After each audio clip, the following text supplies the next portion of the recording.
Kalau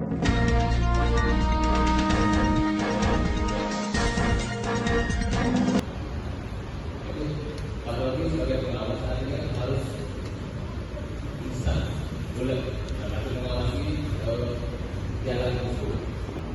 Beberapa kalinya saya saat itu sebagai DPR Ya ada di luar lain nggak? mungkin yang senior. Nah, sewaktu sama-sama nanti orang-orangnya sama-sama ya. Ke lapangan.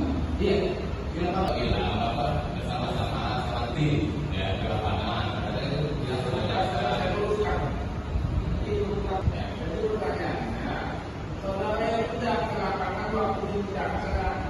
Kak, hari ini ada 6 saksi yang dihadirkan dari pihak mana aja, Kak? Dari pihak PU sendiri, dari pihak Pokja juga, sama dari pihak salah satu rekanan yang ikut lelang.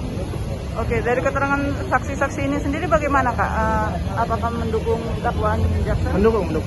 Mungkin bisa dijelaskan dukungannya itu dari hal yang keterangan yang bagaimana? Ya terbukti kan pengawas juga nggak melakukan fungsi pengawasannya, PPK juga nggak menjalankan fungsinya sebagai PPK, terus kontraktor juga tidak terbukti bisa menyelesaikan pekerjaannya dengan sesuai dengan kontrak. Oke, apakah yang pihak-pihak yang tidak melaksanakan pekerjaan itu akan kita dalami, Kak?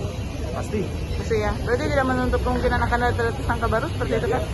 Oke, nama kita, Kak, sebentar, Kak. Gimana? Nama lengkap. Michael Carlo. Tahun depan buka saksi juga ya? Tahun depan masih saksi dan ahli. Lagi berapa orang? Sekitar 5-7.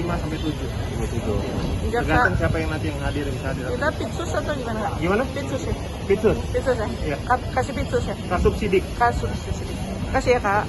Kak, bisa dijelasin sedikit, Kak, atas keterangan saksi yang dihadirkan dalam persidangan tadi bagaimana poin-poinnya, Kak? Ya, jadi saksi-saksi yang dihadirkan oleh JPU dalam untuk perkara tipikor ini menurut kami itu mereka tidak mengetahui, tidak memahami apa yang mereka kerjakan. Artinya poksi-poksi mereka yang sesuai dengan aturan itu tidak dijalankan sesuai dengan prosedur, sesuai dengan kontrak dan sesuai ke lapangan. Mereka tidak ada ke lapangan dalam seperti ini. Oke. Tanya dengan klien kita gimana Kak? Dengan saksi dari 6 ini. Nah, jadi kaitan dengan klien kami, artinya mereka tidak mengerjakan sesuai dengan aturan, gitu kan, sesuai dengan aturan. Tapi mereka mengetahui bahwa apa yang dikerjakan oleh klien kami itu sudah 100% dari titik 0, 50 sampai 100%, dan mereka sudah menandatangani semuanya.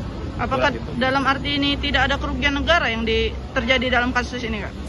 Kalau yang diketahui oleh mereka tidak mengetahui ada kerugian negara. Tapi kalau memang sudah sesuai dengan poksi, dalam arti dari 0.0 sampai 50% sampai 100% itu artinya udah clear, tidak ada kerugian negara.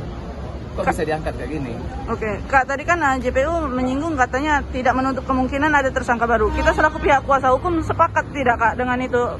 Bukan dua terdakwa ini sendiri yang seharusnya menjadi pesakitan dalam hal ini, Kak? Itu sah-sah saja, karena kita lihat di kesaksian kemarin itu 7, ini 6, itu memang ada. Hai pemirsa Sri Popo TV, jangan lupa komen, like, dan subscribe, serta tonton terus berita-berita terupdate lainnya ya.